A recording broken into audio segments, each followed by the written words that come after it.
Bloodfather stars Mel Gibson as an ex-con, ex-alcoholic who's trying to clean up his life when his estranged, missing daughter shows up on his doorstep saying that she's got some serious problems. So we have a father who is just now trying to clean up his life. He has been through the emotional and physical ringer, and all of a sudden his daughter is showing up with all these problems and all of this baggage. And this isn't usual father-daughter arguing. This is, holy shit, an entire gang is after me and I'm going to be shot and killed and probably a lot of other things that I don't want to have happen to me. Dad, please save me. So this father is trying to protect his daughter from these horrible people. We've seen plots like this before. What elevates this movie beyond your typical B movie that you would see that's like this is Gibson. He's fantastic in this movie. He's very charismatic. He looks like a humongous bear. I've never seen him this big muscle mass wise. He's huge in this movie, and he definitely sells this role. He has a really funny rapport with William H. Macy, who plays his sponsor, who's trying to help him get off of alcohol. There's a grizzled demeanor about his character that is so intense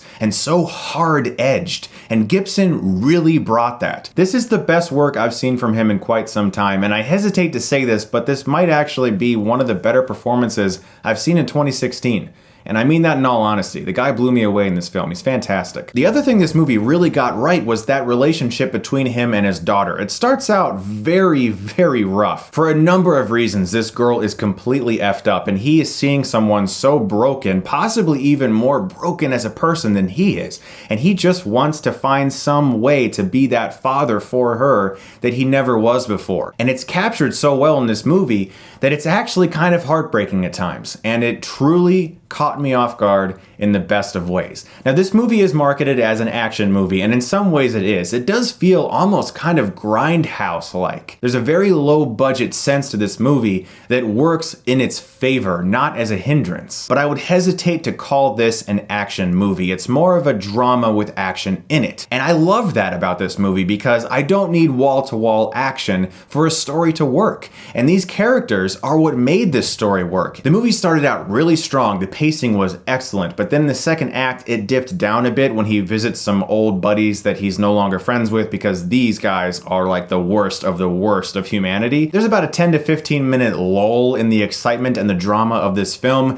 where there isn't that much character building happening and there's a little bit of preaching going on that felt unnecessary, but then it picked up again in an explosive confrontation and I was like, holy shit, Gibson, where have you been? Wow. There are times in this movie where he just loses his shit and goes full on Mad Max, and it was riveting. After that brief lull though in the second act, it picks up quite a bit for the third act. An actor I had no idea was in this movie shows up and I was really excited about that. This movie really surprised me. It is a very fun action drama with excellent performances, a very good relationship between a father and a daughter, and just a fun time at the movies. I saw this at the only theater in my area showing it in Mentor, Ohio, about 40 miles away from my house. I made the trek. They gave me that poster.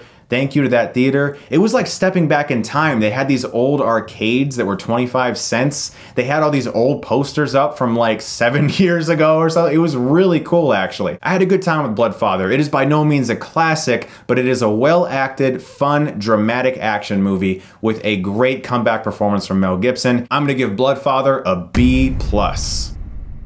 If it's playing in a theater near you or it's on VOD, because I'm not sure if it is, but if it is, check it out because I don't want this movie to fly underneath people's radars. It's pretty good. Guys, thank you so much as always for watching, and if you like this, you can click right here and get Stuckmanized.